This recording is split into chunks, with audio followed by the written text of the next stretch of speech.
Gallery. It's 3 years since Norwich City last went to Wembley. Picture, Paul Chesterton. Focus Images. Copyright Focus Images Limited. www.focus-images.co.uk 447814482222. Football is a fast-moving world, so that wonderful Wembley day of little more than 3 years ago already feels like ancient history for Norwich City.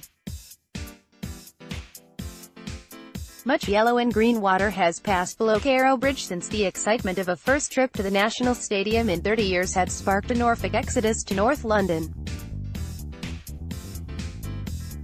Que Sera, whatever will be, we're going to Wembley. Que Sera was a chant Canaries fans had not been able to enjoy singing since 1985. The fact they got to sing it to Ipswich fans as the sun shone down on Carrow Road made it even sweeter. What followed was a bank holiday Monday which will never be forgotten, a textbook execution of playoff final success. As 40,000 City supporters soaked up the atmosphere during the club's first visit to the rebuilt 90,000-seater home of English football, Alex Neil's team made swift work of Middlesbrough. Over 40,000 Canaries fans packed into Wembley in May 2015. Picture, Paul Chesterton. Focus Images. Bradley Johnson had already clattered the crossbar for Norwich and Jell Vossen had done likewise for Borough 30 seconds later after some characteristically odd defending from Seb Bassong, in a barnstorming start to the championship finale. A clinical double punch from Cameron Jerome and Nathan Redmond II after a wonderful team move of 17 consecutive passes, completed by a fine finish, completed the job inside 15 minutes.